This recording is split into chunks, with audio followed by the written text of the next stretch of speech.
Bom dia, pessoal! Dando continuidade à nossa disciplina de assistência de enfermagem ao paciente clínico, nós vamos agora dar início ao módulo 2, que vai falar das afecções relacionadas ao sistema cardiovascular. Então, vamos ver as seguintes coisas. Afecções do sistema cardiovascular. Nesse módulo, nós vamos estudar os seguintes problemas: insuficiência cardíaca congestiva, representada pela sigla de ICC, angina pectoris, hipertensão arterial sistêmica, infarto agudo do miocárdio, arritmias cardíacas, varizes, febrites e trombose. Então assim, pessoal, esse módulo é um módulo muito interessante, porque nós vamos fazer uma pequena revisão da anatomia e fisiologia do sistema cardiovascular, trazendo conhecimentos relacionados, além da anatomia, também relacionados à aplicação do que nós estudamos em fundamento de enfermagem, como pulso, pressão arterial e batimentos cardíacos. E como nesse módulo nós vamos falar de coisas do coração, eis aqui esse cara aqui, né? Vamos recordar algumas coisinhas dele relacionadas à anatomia e fisiologia do coração. Bom, o coração, nós sabemos que ele faz parte do sistema cardiovascular e ele é definido como um vaso dilatado. O sistema cardiovascular como um todo é formado pelo coração, pelas artérias, pelas veias, pelas arteríolas e pelos capilares. Vamos falar um pouquinho aqui da anatomia do coração. O coração ele é dividido em 4 cavidades. Uma cavidade, 2 cavidades, 3, 4 cavidades. Cada cavidade dessa ela é dividida de acordo com o segmento, sendo o coração tendo um lado direito e um lado esquerdo de acordo com a posição anatômica. Então, do lado direito, nós temos aqui o átrio direito. Lógico, nós temos o ventrículo direito. E do lado esquerdo, nós temos o átrio esquerdo e o ventrículo esquerdo. O que nós temos que lembrar para essa disciplina em relação ao coração? Como o coração funciona e onde os problemas que acontecem nele estarão inseridos e alojados. Então assim, vamos falar da circulação. O coração ele é uma bomba, ele vai bombear sangue para o organismo, ele recebe sangue do organismo e bombeia sangue do organismo. Então vamos ver como as coisas ocorrem. O sangue chega no coração em 2 regiões. Ele vai chegar aqui pela veia cava inferior. Esse sangue vem proveniente das partes inferiores do corpo, certo? E vai chegar aqui pela veia cava superior, o sangue que vem proveniente da região da cabeça, certo? Esse sangue ele entra aqui dentro do átrio, o átrio impulsiona, o sangue vai para dentro do ventrículo, o ventrículo impulsiona, esse sangue ele é levado aqui para um dos lados e levado aqui para o outro lado. Ou seja, esse sangue, quando o átrio e o ventrículo impulsionam, ele é levado para o pulmão, lado esquerdo, e pulmão, lado direito. Então assim, o sangue que chega no lado direito do coração é recebido pelo átrio direito, passa para o ventrículo direito, e é levado pelas artérias pulmonares para o pulmão, para que nesse pulmão ocorra o fenômeno da hematose. Então, dando continuidade, uma vez o sangue tendo sofrido hematose no pulmão, ele vai retornar ao coração. Só que ele vai retornar ao coração do lado esquerdo do coração, vai retornar aqui no átrio esquerdo, por aqui, e também entrando aqui, ó, da parte direita, embocando bem aqui dentro, no lado esquerdo do coração, ou seja, vai retornar pelas veias pulmonares. Então, qual é o sentido? Átrio esquerdo, ventrículo esquerdo. Do ventrículo esquerdo, esse sangue é impulsionado para dentro da artéria, que é a artéria aorta, onde a artéria aorta vai levar sangue para a região da cabeça e vai fazer uma bifurcação e sair bem aqui na região de baixo, levando o sangue para as outras partes do organismo, certo? Que formando a parte da artéria aorta abdominal. Então assim, vocês têm que lembrar como é que o coração funciona. E o funcionamento do coração, ele vai gerar dois momentos. Vai gerar um momento do batimento onde eu tenho a contração dos átrios,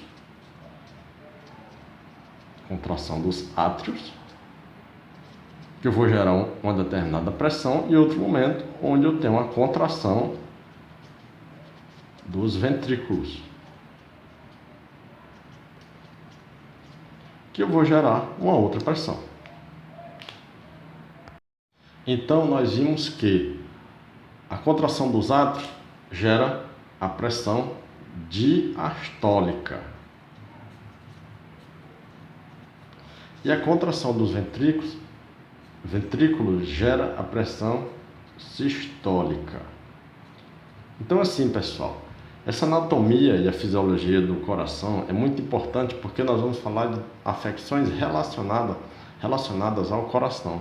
Em algum momento, essas afecções elas vão estar inseridas na própria estrutura do músculo cardíaco, como a insuficiência cardíaca congestiva. Em outros momentos, elas vão estar presentes impedindo o sangue de chegar e alimentar o próprio músculo cardíaco, certo?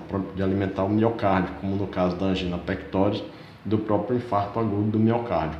Então, assim, é de grande valia e importância vocês fazerem uma revisão, entenderem como é que o coração funciona, onde ele está localizado, o modo de funcionamento dele, para daí vocês entenderem cada uma dessas patologias que eu vou falar mais à frente. E nós vamos falar agora da insuficiência cardíaca congestiva. Definição: a insuficiência cardíaca congestiva é uma condição grave na qual a quantidade de sangue que é bombeada pelo coração a cada minuto, então nós estamos vendo aqui que a quantidade de sangue bombeada pelo coração a cada minuto, que isso é chamado de débito cardíaco, é insuficiente para suprir as demandas normais de oxigênio e nutrientes do organismo. Então assim, aqui é a definição do que é insuficiência cardíaca. Se o coração não está mandando quantidade adequada de sangue para os determinados órgãos, nos diversos locais onde eles estejam do organismo, ele não está mandando por algum motivo, porque nós vamos ver lá à frente, o coração ele tem um ritmo de bombeamento. Então assim, para frisar esse problema, tá aqui a gravurinha mostrando muito bem, né?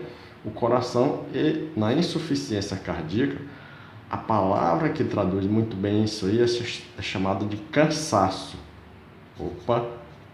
Cansaço. O coração encontra-se cansado. Ele não consegue bater no seu ritmo normal, então ele precisa de algo para estimular ele a bater de acordo com a causa dessa insuficiência.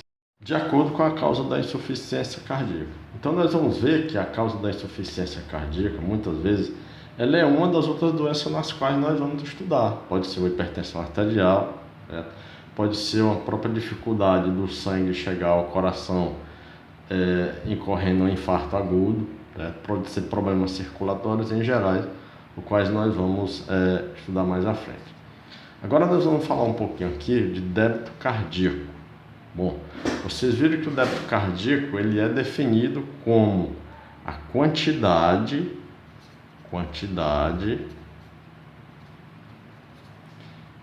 de sangue bombeada em 1 minuto pelo coração. Então assim, esse débito cardíaco ele recebe uma formulazinha: DC de débito cardíaco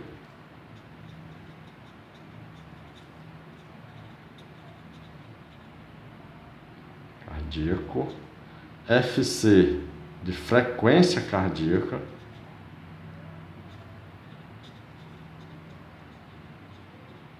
e VS volume sistólico.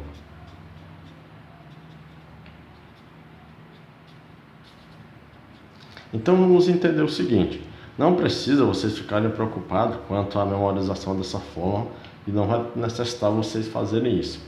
Mas o entendimento dela relacionado ao funcionamento do coração é que é o seguinte. Então nós vamos ter que o seguinte: o nosso coração ele bate em um determinado ritmo. Geralmente esse ritmo é normal para um adulto no intervalo de 60 a 100 batimentos por minuto. Então assim, como o coração está batendo a essa frequência, no tempo de 1 minuto, determinada quantidade de sangue vai passar pelo nosso coração. E essa quantidade de sangue é o que nós chamamos de débito cardíaco, porque o coração ele tem que ter uma frequência em relação a essa quantidade de sangue, de acordo com a necessidade do organismo. Então assim, no intervalo de 1 minuto, pelo nosso coração, digamos que passa em 1 minuto 3,8 litros de sangue pelo coração, de acordo com a necessidade do organismo. Se esse organismo aumentar a demanda por mais sangue, então no intervalo de 1 minuto vai passar, digamos, 5,2 litros de sangue pelo coração. Bom, vocês entenderem que o débito cardíaco ele vai depender da necessidade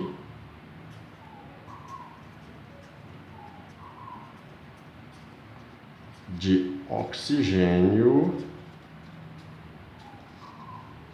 do organismo. E existem alguns fatores que fazem com que o débito cardíaco aumente, fatores fisiológicos, como por exemplo, a atividade física. Se você está no estado de repouso, seu coração está batendo de 60 a 100 batimentos por minuto, e você começa a fazer uma atividade física, logicamente que esses batimentos vão aumentar. Logicamente que seu débito cardíaco vai aumentar, porque sua frequência cardíaca também aumentou com a quantidade do volume, com a quantidade de volume que está passando no seu coração, certo? Então, entendido que é débito cardíaco, vamos para as causas da insuficiência cardíaca. Então, causas da insuficiência cardíaca. Muitas causas, incluindo várias doenças. Ela é muito mais comum entre os idosos, pois apresenta a maior probabilidade de apresentarem outras doenças desencadeantes. Sobrevida longa com a doença, apesar de agravamento ao longo do tempo. E qualquer doença que afete o coração e interfira na circulação pode levar a uma insuficiência cardíaca. Então assim, atentem muito bem para esse detalhe aqui, ó. Qualquer doença que vai interferir no funcionamento do coração poderá levar a uma insuficiência cardíaca, como eu falei: hipertensão arterial, arteriosclerose, infarto agudo do miocárdio, as miocardites em gerais, que estão relacionadas à musculatura cardíaca com problema, defeituosa, fragilizadas, endocardite reumática, insuficiência aórtica e etc, etc. Então assim, nós vamos estudar esses outros problemas que vão desencadear uma insuficiência cardíaca. Pegando o gancho, vamos falar logo da sintomatologia. A sintomatologia da insuficiência cardíaca congestiva, ela é feita através das manifestações clínicas. O que são manifestações clínicas? Manifestações clínicas são quando a pessoa manifesta clinicamente determinados sintomas, seja eles relacionados, por exemplo, à fadiga, cansaço a pequenos esforços, o indivíduo começa a inchar as pernas, passa pouco tempo sentado, começa a acumular líquido, inchaço, enfim, em geral. Então, as pessoas com insuficiência cardíaca descompensada, que é aquela insuficiência cardíaca onde o coração não tem um ritmado adequado, apresentam cansaço. Então, primeiro sintoma, fraqueza. Alcompensada. O que é isso aqui, alcompensada? Porque apresenta-se a pequenos esforços. A adrenalina e a noradrenalina fazem com que o coração trabalhe mais vigorosamente, ajudando a aumentar a oferta de sangue, que é o débito cardíaco, até um determinado ponto, compensando o problema do bombeamento. E para não esquecer os sintomas da insuficiência cardíaca congestiva, vamos frisar bem aqui. Sintoma da insuficiência cardíaca congestiva: Então nós teremos esses principais 4 sintomas, que é a fadiga, a retenção de líquido, inchaço e a falta de ar. Vamos entender cada um deles. A fadiga, ela é decorrente do seguinte resultado. Como o coração ele está ofertando uma menor quantidade de sangue para o corpo em geral, logo a falha na sua contração vai estimular a contração dos vasos sanguíneos. E estimulando a contração desses vasos sanguíneos vai ocorrer uma vasoconstricção. Como não está chegando sangue em quantidade essencial e nesse sangue nem menos oxigênio para os músculos, então esses músculos eles vão entrar no processo de falha, ou seja, de fadiga, que é a mesma coisa da fadiga muscular quando o indivíduo faz um exercício extenuante. Então a fadiga, no caso do paciente com insuficiência cardíaca congestiva, ela é decorrente de uma ineficiência na oferta de oxigênio para os músculos ou para os órgãos em geral. Então diminui essa oferta de oxigênio e o músculo não consegue trabalhar de modo adequado. Agora a retenção de líquido. A retenção de líquido ela está relacionada a uma diminuição da função renal. A função renal ela é prejudicada e nós sabemos que o rim é o órgão responsável por filtrar as impurezas do sangue. Como esse rim não está recebendo sangue em quantidade suficiente para ele se nutrir, ele diminui a sua função. Quando ele diminui a sua função, começa a ocorrer a retenção de líquidos. E essa retenção de líquido vai casar justamente com os inchaços, que é o edema. Então, o paciente com insuficiência cardíaca congestiva tem edema por quê e onde? Onde? Principalmente na região dos pés, tornozelos, na região do estômago e na região lombar. Por que ocorre o edema? Porque está se acumulando líquido nessas regiões, que são todas as partes inferiores do organismo, porque o coração não tem força suficiente para bombear, estimular e fazer com que esse líquido retorne lá na veia cava inferior, que eu falei, para daí ele ir ao pulmão e ser oxigenado. E o último sintoma, a falta de ar. Por que o paciente com insuficiência cardíaca sente falta de ar? Por conta disso bem daqui, ó, o acúmulo de líquido nos pulmões. Então isso aqui faz vocês lembrarem lá do conteúdo do módulo 1, né? E quando o paciente começa a acumular algum líquido no pulmão, ele começa a ter falta de ar. E essa falta de ar, geralmente, ela está relacionada a uma insuficiência do coração, porque não está ocorrendo a oxigenação adequada e oferta de sangue para os tecidos em geral.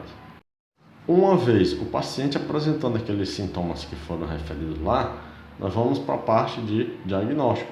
Diagnóstico. Os sintomas são muito evidentes, certo? No diagnóstico em geral. Quais são esses sintomas? Pulso fraco e acelerado, hipotensão arterial, a pressão arterial do paciente cai por quê? Porque o coração não tem vigor, o coração não tem força para bombear o sangue, e nós sabemos que quem gera a pressão arterial é o coração. Então, determinadas anomalias nas bolhas cardíacas, que são nos sons cardíacos, ocorre também um aumento do coração, porque o coração ele vai se esforçar para mandar sangue para as partes do corpo, e esse esforço faz com que ocorra um comprometimento nas suas paredes musculares. Ocorre uma dilatação das veias do pescoço e acúmulo de líquido nos pulmões, aumento do fígado, ganho rápido de peso e acúmulo de líquido no abdômen e nos outros membros inferiores em gerais. É bom frisar que esse ganho rápido de peso, isso aqui é um edema, né? Isso aqui é um inchaço. O paciente ele não ganha massa muscular, certo? Ele faz inchar devido a um acúmulo anormal de líquido. A confirmação de tudo isso vai se dar através de alguns exames, dentre eles os exames de radiografia do tórax, o exame de eletrocardiograma e o exame de ecocardiograma. E o tratamento, como é que é feito? O tratamento ele vai abordar uma terapia que está entre 3 ângulos, certo? Primeiramente, tratar a causa subjacente. Se é uma hipertensão arterial, se é uma fragilidade da musculatura cardíaca, se é a presença de fatores que estão impedindo o coração de bater adequadamente, como as arritmias, certo? Então, a remoção dos fatores que contribuem para o agravamento da insuficiência e o tratamento da insuficiência em si. E o uso de digitálicos são medicamentos que vão estimular o coração a voltar a bater no seu ritmo para que ele oferte uma quantidade de sangue adequada que vinha ofertando para os órgãos como fazer. Dentro dessa temática, vamos para os cuidados de enfermagem ao paciente com insuficiência cardíaca. Como eu falei no início, os cuidados de enfermagem eles vão ser nada mais do que uma aplicação dos conhecimentos de fundamento de enfermagem, né?